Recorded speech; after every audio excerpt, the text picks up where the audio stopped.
Donc bonjour à tous, merci à tous les participants au MOOC Dynamique des paysages qui sont aujourd'hui plus de 4100 issus de 75 pays.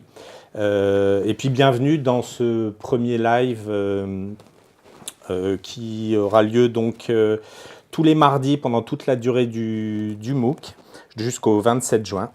Donc à travers ces rendez-vous en direct, nous vous proposerons de revenir sur les principales questions qui ont été posées pendant la semaine avec des enseignants-chercheurs qui ont participé à la conception des leçons de ce MOOC.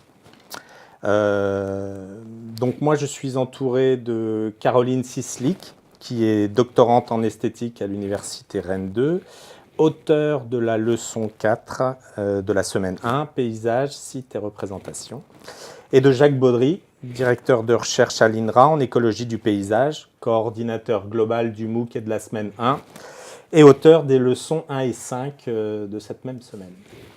Donc avant de commencer peut-être et de revenir sur vos questions, alors questions d'ailleurs que vous pouvez poser en direct via le chat de YouTube. Donc le lien se trouve sur la page live sur la plateforme Fun. Et Sonia, qui est connectée, nous transférera les questions en direct. Donc avant de passer aux questions à proprement parler, je vous propose de revenir peut-être sur le jeu qu'on avait lancé, le challenge Où suis-je en fait, qui utilisait la plateforme GeoGuessr et qui a eu pas mal de succès, puisqu'il y a eu plus de 500 personnes à jouer sur la première semaine. Donc je rappelle le principe rapidement pour ceux qui n'auraient peut-être pas joué ou pas compris, il y en avait quelques-uns. En fait, vous vous connectez en suivant le lien qui est fourni dans la newsletter hebdomadaire et qui est repris sur la page annonce du MOOC. Et vous êtes à ce moment-là immergé aléatoirement dans un paysage à 360 degrés dans lequel vous pouvez vous déplacer. Ça peut être un paysage urbain, rural, naturel, semi-naturel. Le but étant de situer ce paysage sur le globe terrestre. Plus vous êtes proche du lieu réel et plus vous marquez de points. Voilà. Donc, alors le but n'était pas forcément de trouver et d'avoir le maximum de points, mais plus de rentrer dans une démarche d'observation et de lecture des paysages, ce que souligne Gen G, par exemple, dans le forum, et qui résume assez bien l'idée du jeu et de son côté ludique. Elle dit « Merci pour ce jeu que j'ai adoré et qui permet de mettre en œuvre observation, recherche et déduction ». Et c'était un petit peu l'idée qu'on avait dans la première semaine. Donc là, je vais peut-être passer la parole à Caroline, qui va peut-être se présenter un petit peu plus. Caroline et Jacques. Donc, moi, avant d'être doctorante et chercheuse, c'est vrai que j'ai aussi une pratique du paysage, puisque je suis photographe. Donc, mon premier rapport au paysage, finalement, ça a été une relation à l'image. Et j'ai une pratique qui ensuite m'a demandé finalement de faire des recherches, on va dire, plus théoriques sur des questions de paysage et entre autres sur la représentation des friches. Et c'est dans le cadre du dispositif Zone Atelier Armorique que j'ai pu rencontrer Jacques. Oui, alors ce dispositif Zone Atelier Armorique, vous avez pu le voir dans les regards croisés qui sont l'introduction de cette première semaine. Et donc c'est quelque chose qui s'est monté progressivement à partir des années 1993-95 en accueillant de plus en plus de chercheurs qui se posaient des questions diverses sur le paysage dans un sens très large, chercheurs que vous allez retrouver tout au long de ce MOOC. Donc là, on a bien des gens qui se sont posés des questions de paysage. Et quand Caroline est arrivée il y a 3-4 ans, pour 2-3 ans, en disant moi, j'aimerais bien savoir ce que c'est que cette zone atelier. Apparemment, vous travaillez sur le paysage. Ben, c'était une occasion pour nous d'avoir quelqu'un d'autre que des chercheurs en sciences plutôt dures, et quelqu'un qui va porter un regard esthétique sur nos paysages. Donc ça nous renvoie quand même à la question qui a été posée plusieurs fois sur les disciplines du paysage. Et nous avons des disciplines différentes. Je suis écologue du paysage, agroécologue, enfin, choses très variées, un peu géographe aussi, mais personne n'a toute la science du paysage. Toutes les compétences. Mais malgré tout, le paysage, cet objet, on peut le regarder chacun à sa façon, et c'est ça qui fait qu'on peut travailler ensemble. Et puis je pense qu'à travers nos pratiques, finalement, parfois, que ce soit un travail même à proprement parler de création sur le paysage et de photographie, et quand on discute avec d'autres chercheurs, on peut aussi trouver des passerelles sur des questions peut-être plus universelles, mais comme des questions de déplacement en fait, physique dans le paysage, des questions de temporalité, qui vont revenir en fait, à différents niveaux de lecture dans les travaux.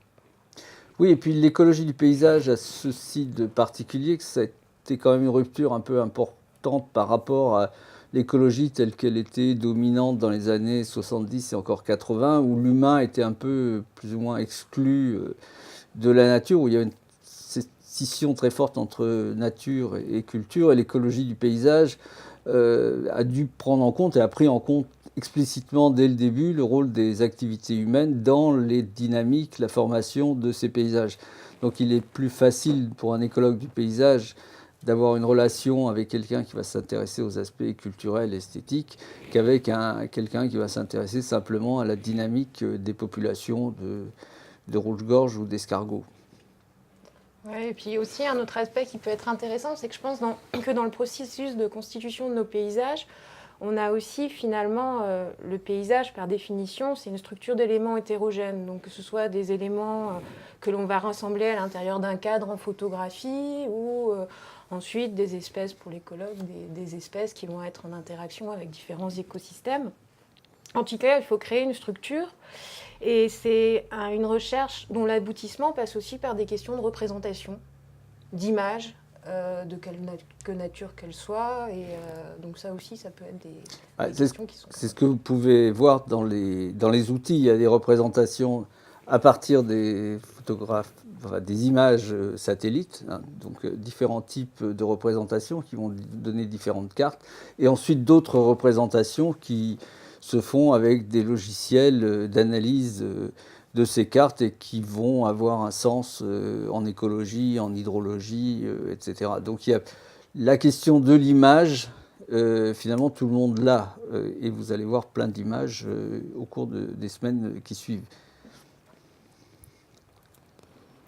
Alors pour revenir peut-être Caroline sur ce que tu abordais tout à l'heure, sur la notion de déplacement, là je vois qu'on a une question assez intéressante sur le forum le fil de discussion de la semaine 1 sur ça touche un petit peu à la psychoneurologie, mais sur une question de perception des paysages à travers les déplacements. Alors, ouais. Ce qu'on peut dire par rapport à cette question, c'est qu'il y a déjà des études qui ont été faites en histoire de l'art, et entre autres par rapport à la concomitance entre l'apparition du train et l'apparition du flou en peinture dans les paysages, dans les toiles impressionnistes. Et ensuite, il y a aussi des études qui ont été faites, par exemple par Clément Chéroux. Il a publié un article dans Études photographiques sur le fait que la vision du paysage à travers le train pouvait être aussi entre un espèce de dispositif de prise de vue au même titre qu'un dispositif de prise de vue photographique. Et de nouveau, il fait des relations entre l'apparition du flou en photographie avec le mouvement, ou la relation panoramique au train et la relation panoramique aussi au paysage qu'on a pu avoir en cinéma.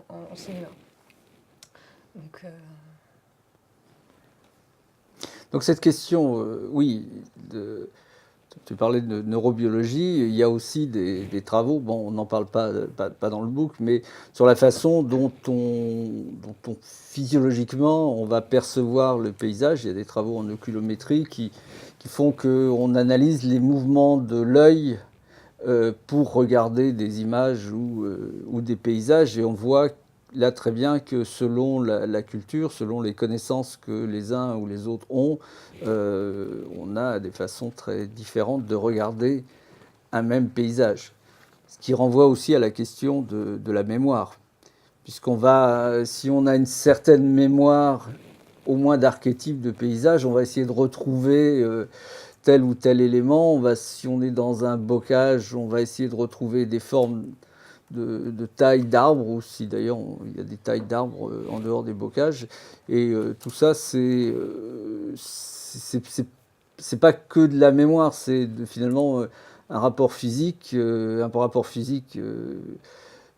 aussi qui est de l'ordre du climat, de la température, etc. Le paysage, il a tout ça, et c'est tout ça qu'il peut évoquer en nous. Alors, moi, j'ai une question sur le chat de YouTube d'Erwan05 qui pose cette question. Pouvez-vous repréciser la notion et l'importance de l'hétérogénéité que M. Baudry aborde dans la vidéo Lecture du paysage en leçon 5 ? Oui, l'hétérogénéité, c'est simplement qu'on est capable de distinguer des éléments différents. C'est le contraire de l'uniformité, de l'homogénéité, donc on est capable de percevoir des éléments différents. Donc on va percevoir des maisons, des routes, des forêts, des champs.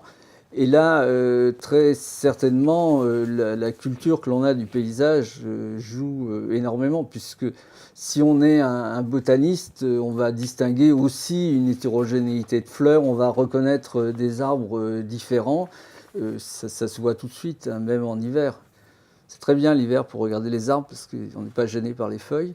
Et on va distinguer cette hétérogénéité. On va distinguer l'hétérogénéité des pratiques agricoles. Bon, c'est ce que je montre dans la leçon 5. Si on est agronome, on va tout de suite voir des types d'hétérogénéité liés à l'usage de telle ou telle machine ou de tel usage du sol. Donc on va voir cette hétérogénéité sur le paysage que l'on voit ici face à nous.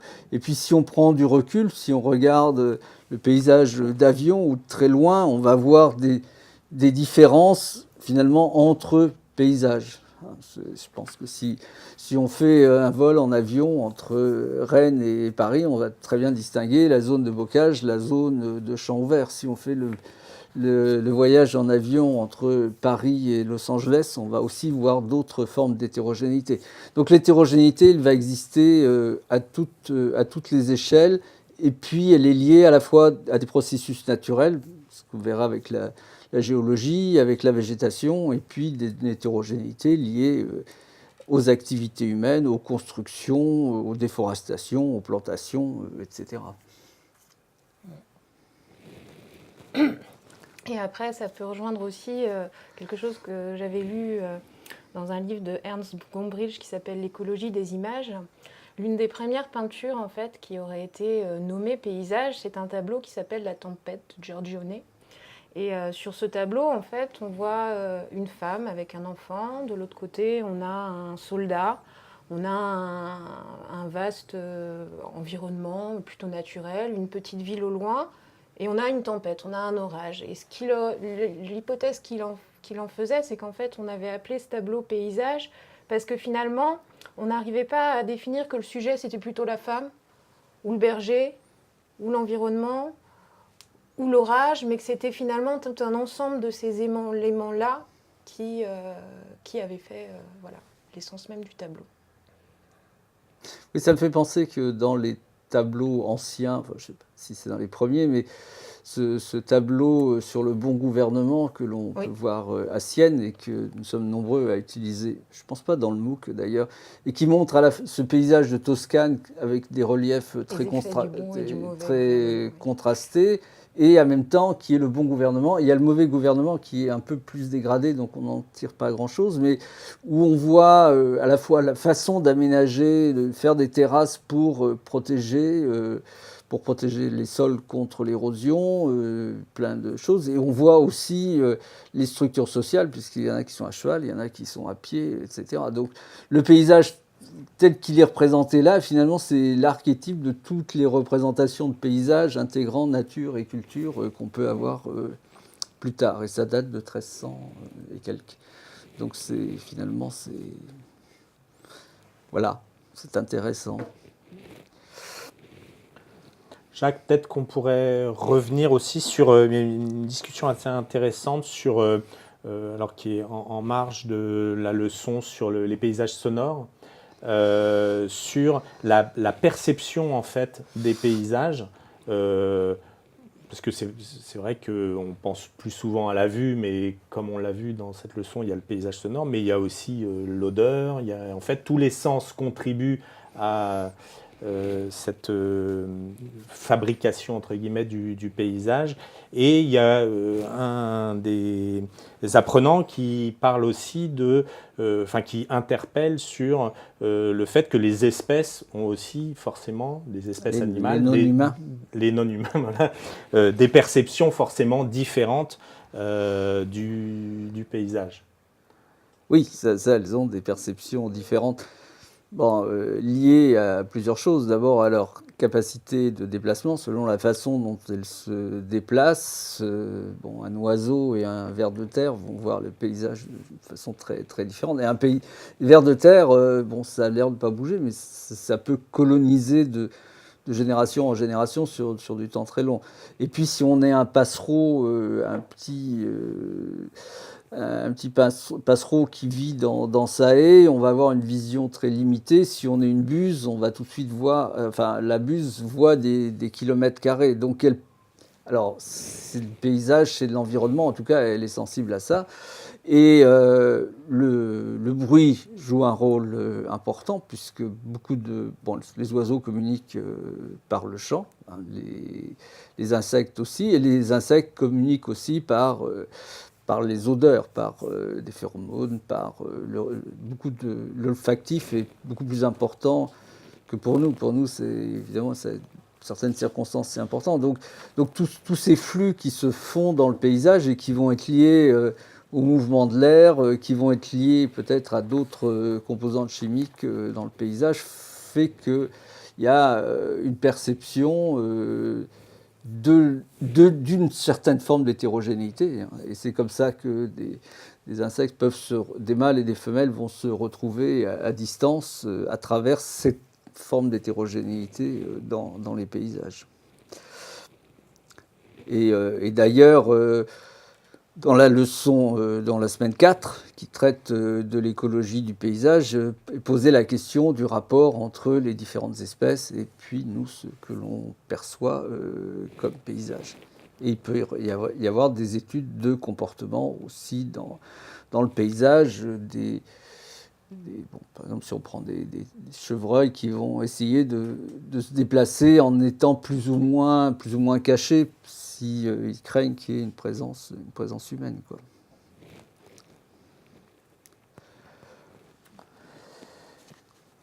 Alors on a aussi une discussion sur l'expert en paysage. Est-ce qu'on peut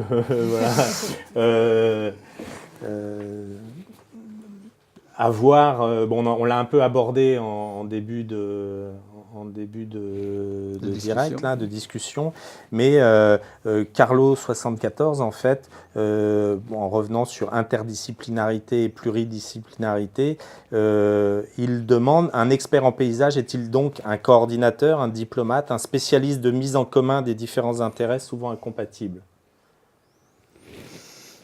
Ah oui, tu as des choses à dire sur l'expert en paysage. comme on l'a dit, le paysage, c'est un ensemble de disciplines qui sont différentes, dont on peut en croiser certaines, en fait. D'ailleurs, il y a des travaux, par exemple, moi je travaille sur un observatoire, je suis intégrée dans un observatoire d'écologie urbaine qui a pour thématique le paysage. On est différents chercheurs à travailler sur le même site, donc moi en tant que photographe, mais il y a un climatologue, géographe, il y a des écologues, tout à fait. Par exemple, la climatologie et la géographie sont des disciplines qui se croisent très bien en fait pour mener à bien leurs travaux. Ils publient des articles ensemble, etc. Après, de là à dire qu'on va pouvoir faire un travail de l'ensemble des recherches qui sont menées sur ce site, non, on va avoir différents filtres, différents calques de lecture en fait sur ce site, mais de là à dire qu'on pourra tout faire tenir ensemble, non en fait. Et donc de là à dire qu'un expert peut tout maîtriser, ça semble un peu compliqué. Ouais, un expert ne peut pas tout maîtriser, ça c'est sûr.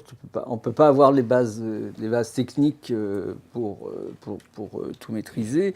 Mais il peut y avoir... j'ai coordonné la zone atelier pendant 20 ans. On finit par apprendre à voir ce qui, même pas les disciplines, parce qu'à l'intérieur d'une discipline, il peut y avoir des gens qui ont des choses très différentes. En écologie, tout le monde ne regarde pas le monde de la même façon. Les gens qui regardent les plantes, les oiseaux, les insectes, ne regardent pas les paysages de la même façon. Donc on peut essayer de trouver quels vont être les liens. Et puis, à la fin, il y a bien aussi l'expert en paysage qu'on retrouvera en semaine 6 dans le projet de paysage qui va essayer de coordonner des actions pour produire un nouveau paysage. Et j'aime bien la remarque sur les objectifs incompatibles. Et ça, c'est quand même quelque chose qu'il faut prendre en compte. Il n'y a pas un paysage, sinon ça serait universellement accepté par tout le monde. Donc il y a forcément des choix à faire et forcément on a des évolutions, on ne sait pas très bien où on va. Et ça, c'est des questions qui maintenant sont posées en sciences de la gestion. Il n'y a pas que dans le paysage, que dans les problèmes de paysage, où on a cette question de problèmes qui sont si complexes qu'on ne sait pas très bien, quand on en bouge un bout, jusqu'où ça va nous mener. Et ça, c'est assez passionnant de se dire qu'on va produire de la science et qu'on va avoir... On peut connaître des effets très ponctuels, très limités, mais qu'après, tout ça va circuler. Et je pense que c'est vrai qu'en biologie, l'évolution, il n'y avait pas de plan au départ. Et personne au départ aurait pu savoir qu'un jour, il y aurait des humains pour faire un MOOC. Donc, un des défis aussi de la complexité de l'étude du paysage, ou de l'étude d'un système complexe comme le paysage, c'est de réussir justement à relier les différentes disciplines et pas à faire juste de la pluridisciplinarité, mais de réussir à en faire l'interdisciplinarité pour faire émerger des choses. En fait, oui, c'est ça. C'est ce que dans les regards croisés, travailler avec le juriste, écologie, géographie, c'était relativement facile à partir du moment où l'écologue se dit ce que j'étudie est spécialisé, sinon c'est pas faisable. Le droit c'est un peu plus lointain, mais il y a bien des passerelles. Mais après on a des questions d'échelle, ça peut être compliqué. Mais dans la mesure où maintenant le droit, on l'explique assez peu, mais a un impact très fort sur le paysage à travers, en Europe, à travers la politique agricole, et une imposition de garder tel type d'éléments, d'implémenter tel type d'éléments. Et le droit, ça renvoie aussi à la patrimonialisation. Cette question qui a été posée, on va fixer quelque chose. Alors c'est le droit coutumier, le droit des différentes formes culturelles où on va avoir des zones sacrées, mais c'est quelque part... la société qui se dit, on n'y touche pas, on y touche moins, ou on le gère de façon différente. Et donc là, ça renvoie bien à la fois à des techniques, puisqu'il y a de la gestion, et à la fois à des représentations qui vont se traduire en règles juridiques plus ou moins formalisées. Oui, c'était une question là qu'on vient d'avoir sur le chat de Manuela Fiz, qui demandait d'expliquer la différence entre interdisciplinarité et pluridisciplinarité. Pluridisciplinarité, c'est vraiment... on travaille les uns à côté des autres et on donne un résultat en disant l'écologue a vu ça, l'écologue des oiseaux a vu ça, l'écologue des insectes a vu ça, la photographe a vu ça, sans essayer de regarder comment ça peut être croisé, quoi. Mais bon, ça peut aller très loin, parce que quand Caroline, sur d'autres documents qui sont disponibles, travaille avec des images prises par un satellite radar, en essayant de regarder la même haie de ces deux façons-là, c'est une forme d'interdisciplinarité assez poussée, ce que tu avais fait. Et Ouais, puis, et là, je reviens sur la zone atelier. Il fallait avoir la zone atelier pour rencontrer quelqu'un qui travaille sur des images satellites radar, parce que sinon on peut le rencontrer dans la rue, mais c'est ce genre de dispositif. Donc c'est bien la possibilité aussi de rencontrer d'autres dans la question de la recherche qui va faire que l'interdisciplinarité va se développer plutôt que... En fait, pour reprendre le projet, c'était un projet sur les haies.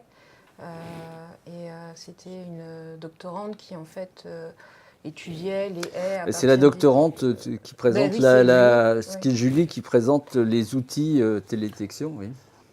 Et du coup, l'idée, ça avait été vraiment de croiser cette perception spécifique de la haie auquel, finalement, on n'est pas forcément habitué, parce que l'image radar, c'est pas une image qui est très connue. Enfin, en l'occurrence, c'est des espèces de fils, ça donne un réseau, en fait, et de la croiser avec des points de vue photographiques, de la photographie aérienne, donc voilà, de voir quelle relation, en fait, créer... quelle relation en fait à l'environnement crée ces différents types de paysages en fait. Et du coup, pour conclure, peut-être qu'on peut dire qu'un des objectifs du MOOC, c'est aussi de produire un petit peu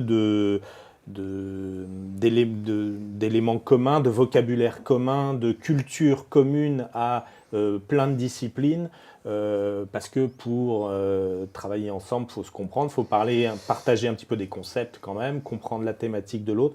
Et du coup, ce MOOC, en abordant à travers ces 6 semaines, quand même un grand nombre de prismes ou de disciplines, permet d'avoir un début de langage commun et puis de découvrir aussi la pluridisciplinarité des métiers en fait, puisque forcément derrière il y a aussi, on est universitaire et école et institut et on a un objectif de formation et de former sur des métiers qui vont être très différents, qui vont être très différents, mais avec des gens qui vont devoir travailler ensemble. Et donc être capable de se parler, être capable de se comprendre. Et voilà, c'est un des enjeux aussi important, de ce cours. Sonia, est-ce que... non, j'ai un souci de réseau. Ah, c'est bon. Moi, je pense qu'on va pouvoir... est-ce que vous avez d'autres éléments à ajouter?